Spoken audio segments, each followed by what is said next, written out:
I wonder, what if Toyota developed the Mark V Supra on their own, without the help of BMW? The following is an alternative history, so get yourself an alternative tea and settle in. In 2011, Toyota set out to revive the Supra as a standalone model. But the decision hadn't come easily. Since 1999, Toyota had shifted their focus away from sports cars, instead focusing on vehicles with a broader market such as fuel-efficient family cars and the increasingly popular SUV market. Although their engineering and design team wanted to create sports cars, it wasn't financially feasible. The Japanese yen had increased in value, meaning it was more expensive for the global market to buy Toyota products. They were also facing strong competition from their Chinese and Korean rivals, who were able to offer lower-priced vehicles with similar features. Over this 10-year period, Toyota played it safe. However, it came at the cost of brand reputation. Once known for their high-power turbo vehicles such as the Supra, Celica GT4, and Emitter 2, they now had a lineup of fairly unremarkable cars. That's until Toyota's VP of Product, Yakimoto, called for a senior leadership meeting in July of 2011. He had driven into the office on a cold, wet morning and felt uninspired by what they were making. As I took off from the lights, one of the recently released Nissan GT-Rs accelerated past me.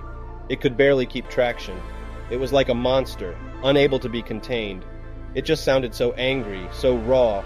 I knew we had to do something. Yakimoto presented a plan to the team that day. He pitched that Toyota needed a hero car to wake up the brand and inspire future buyers. His theory was that even if it didn't sell at high volume, the brand reputation would trickle down into their other models. It was a financial risk, but in the face of fierce competition, they had no choice. And so the Mark V Supra was reborn.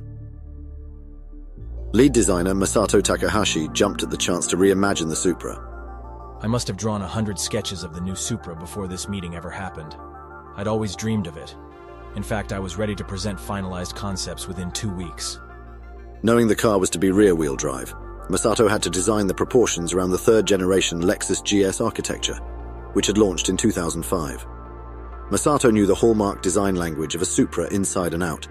Long hood, short rear deck, low clearance, wide proportions, curvaceous body lines, and a large rear spoiler.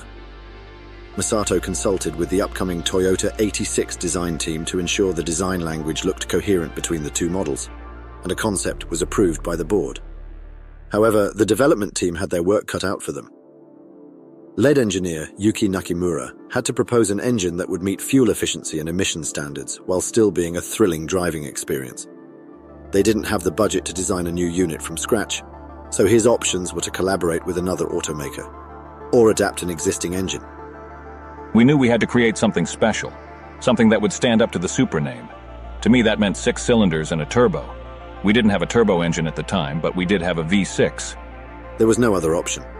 They couldn't use the previous Supra's 2JZ GTE engine as the architecture no longer matched modern requirements, so the Toyota Camry's 2GRFE engine was used as a base instead. They knew the easiest way to add power was through a turbocharger, but they didn't have a unit on hand to fit the project. Instead, they worked with their partners at Garrett to secure a deal for the GT 2871R, a high flow rate turbocharger suited to 400 horsepower applications.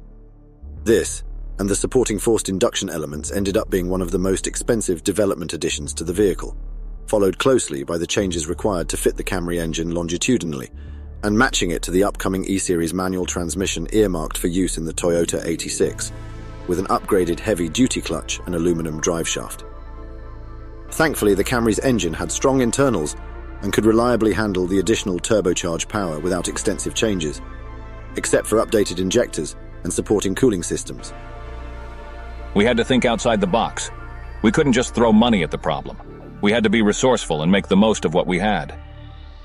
After several years of development, the Supra's drivetrain was dialed in, and power was rated at 382 horsepower.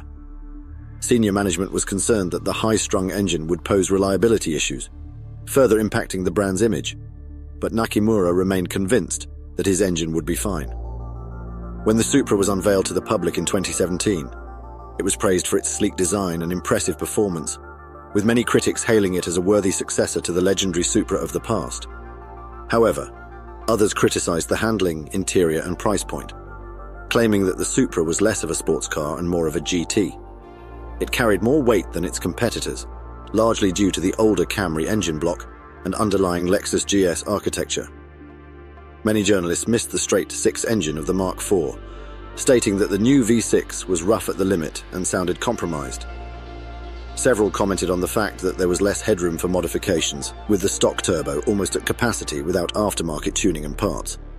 The rear-wheel drive layout also meant that vanity metrics were impacted, such as the quarter-mile sprint, with the Supra clocking in at 13.2 seconds. Just shy of many of its European competitors that favoured an all-wheel drive layout. Initial sales were low. However, Toyota claimed that the Supra impacted the company's image away from being solely focused on practical, reliable cars, and igniting a passion in their customers that could be seen throughout the lineup, particularly in Toyota 86 sales, which saw a considerable boost from aspirational fans at the lower price point.